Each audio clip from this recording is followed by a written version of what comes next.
Hey guys, so in this video I want to talk about Legend, which is actually the best for getting kills and a lot of damage and going for all those, 1v1s, 1v3s. We're gonna judge every single ability and the size of the Legend by some sort of criteria I made, and we will see, the score which will appear soon. I'm not gonna take forever to show you the score and wait to the end of the video. No, we're gonna drop it right away. If you wanna know just that, you will see it and you can turn off that video if you wanna watch till the middle. And when I explain everything, go for it. If you want to watch a little bit of the gameplay, which gonna be after, sure, you can stay and watch. It's all down to you. I'm not gonna be teasing you for 20 minutes like other YouTubers do. So, my criteria is actually based on really important things in the games, which is size of the Legend, which is one of the most important things. Because your hitbox matter the most, so that is from +3 to -3 points, and then we're gonna go with how useful during the combat your ability is, since if you can use it during the fight, it gives you advantage over the Legend which does not have that ability. Then does it do damage, because even 10 damage is a huge thing during the fight. Is it escapability? Does it heal? Does it give intel? Does that ability stuns, adds mobility, and negates damage? All of those things are really important during the fight. You can ask your friends which are in Predator or Master, and they will tell you the same. The three most important things is size of the Legend, escapability, and mobility. Those are the most important things, because it will give you advantage over the enemy during the fight. If you move faster, you can dodge bullets, you can throw off the aim of the enemy, you can escape from really slippery situations, I don't know, popping off the door and there is 3 people pre-aimed. Those moments can just end your game. And if you got escapabilities like Wraith Q, you can just easily run away from it. So after scoring all abilities, we got, of course, that's no surprise, Wraith on the first place with 19 points. Then we got GB with 16, Bangalore 16 as well, Pathfinder 15, Wattson 15, Renovant 15, Lifeline 13, Octane 13, Bloodhound 10, Caustic 10, Crypto 10, and Mirage with 9 points. So this is just not me actually, judging by myself. It's just scoring the abilities, and that's what we get. The size of the Legends, it is named size because I don't want to go with that drama and super big chat with hitboxes are different than models and shit. I don't care, man. I just went into the game and I've seen the size of the Legend and I judged it by this, so it's +3 to -3 points depending on the size. And GB straight away, it is so massive. GB's hitbox is just huge. I mean, size of him, -3 is max, and I would give it even more to him so he would drop, but I just wanted to judge from 1 to 3 points on everything maximum. So yeah, so he is -3 only. Maybe he would drop a bit more if you think that his hitbox is destroying the gameplay. It's down to you. So yeah, you got it revealed in here. If you want to know my own opinion on it, I would say the Pathfinder would be on the first place if that would be down to me and my personal experience, because the whole scoring thing is not really doing a justice to his Q ability. It's only 8 points, but his Q is just insane. It's 15 seconds and you can fly around like crazy. You can reposition, you can pick and poke people from different angles. You can separate teams, and it's just insane. You can get to the places which no one else can get.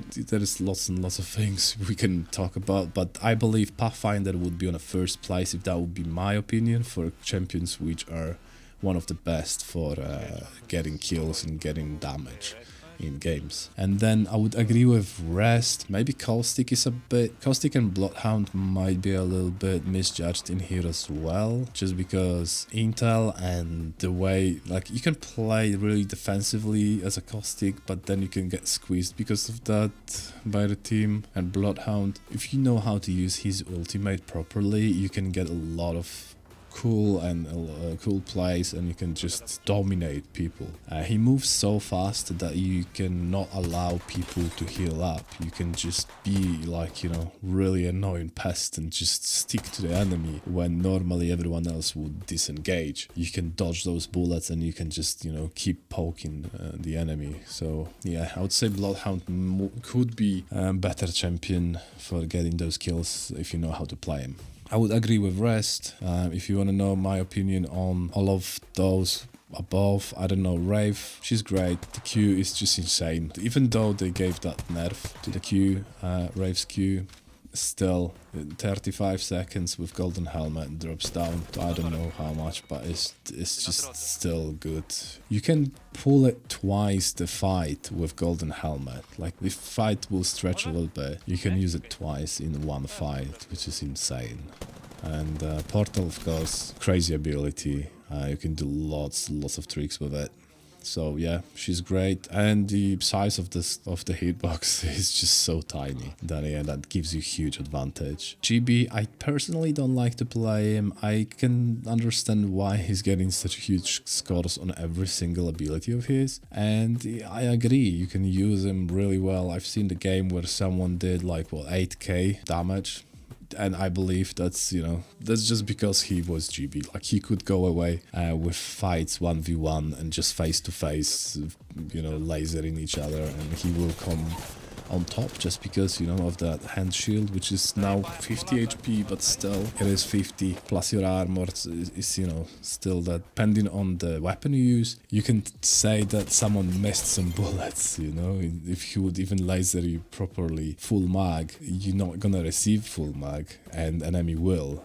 If it's just, you know, 1v1 standing still and shooting each other. So yeah, and not saying that just before the nerf he could take one shot with PK, like PK shot to the face, not to the face, but to the body, and just not really get it because of that shield. So it is huge, and regeneration of this shield is great as well. So yeah, it is just great champion. Bangalore is awesome for disengaging quickly, getting that extra movement to throw off the enemy aim. It is sick champion. I really like to play Bangalore.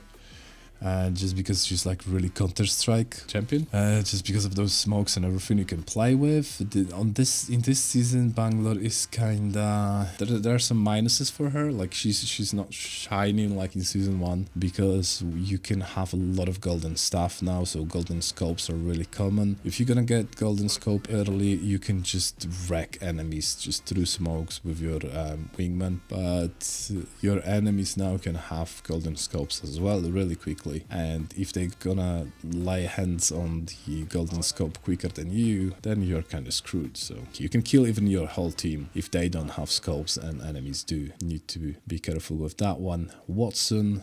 I love Wattson. I play a lot of Wattson, and I would even place her higher in my opinion. Like, you can stop enemies from throwing nades on you, protect yourself from a lot of really scary ultis. You can even stop those smokes, Wattson smokes. There's a lot of stuff you can stop with ulti, and with the Q ability you can kind of slow down, separate enemies, you can stun them.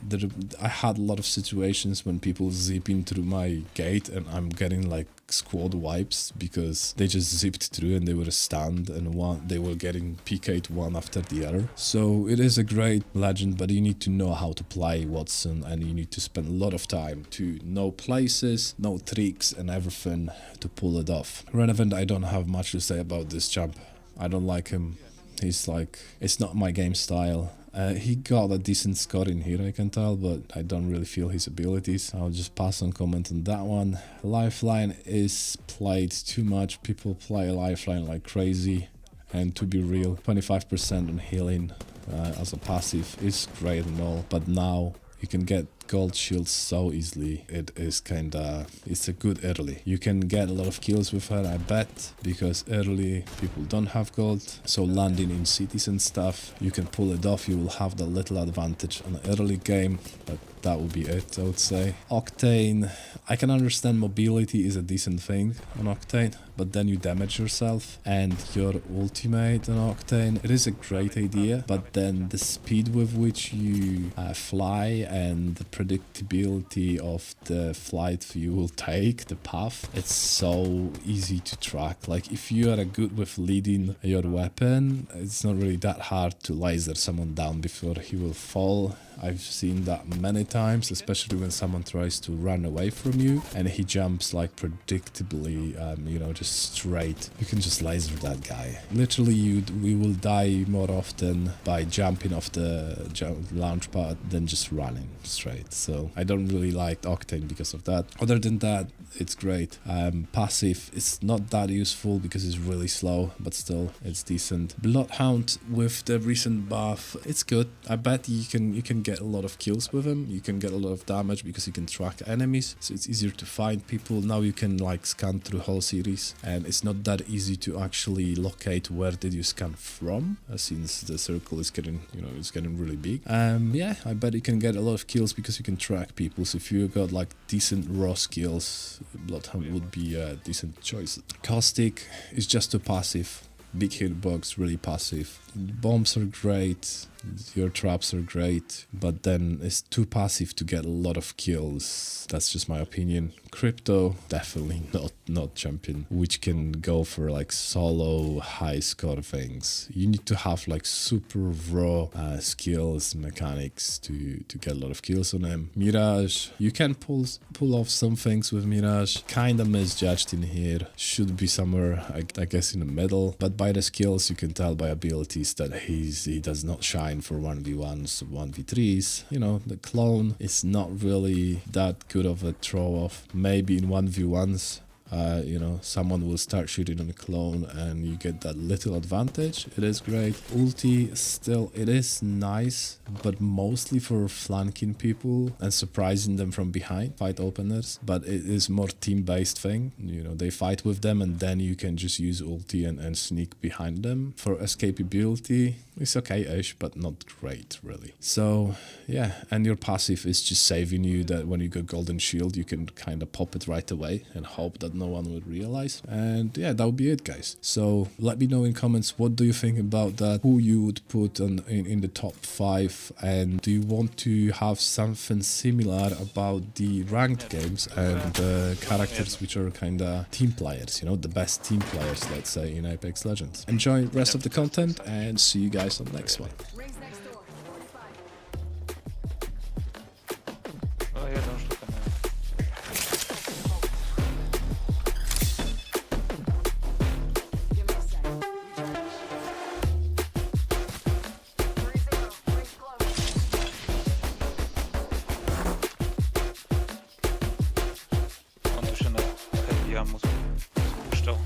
Podniósł.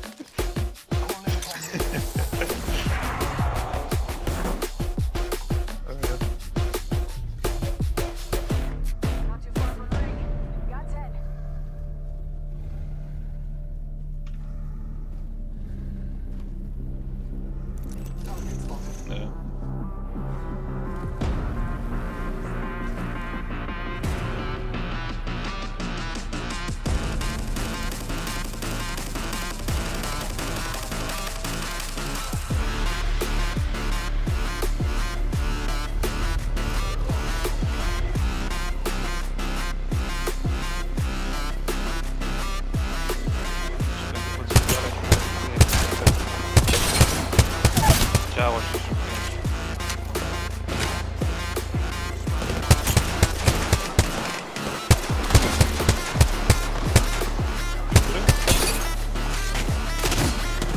Przyjeду teraz.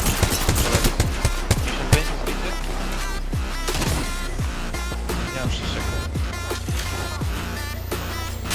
A, kurwa.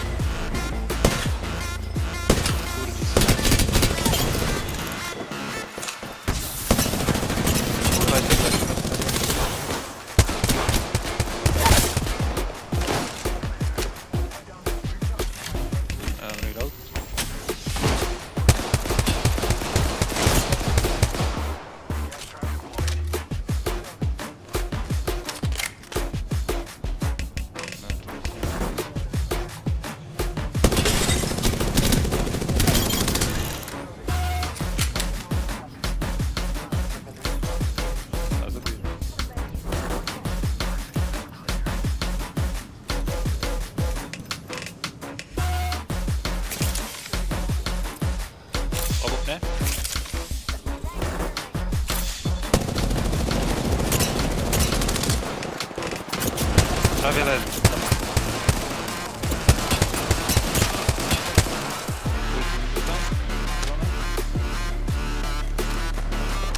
O, tutaj leci.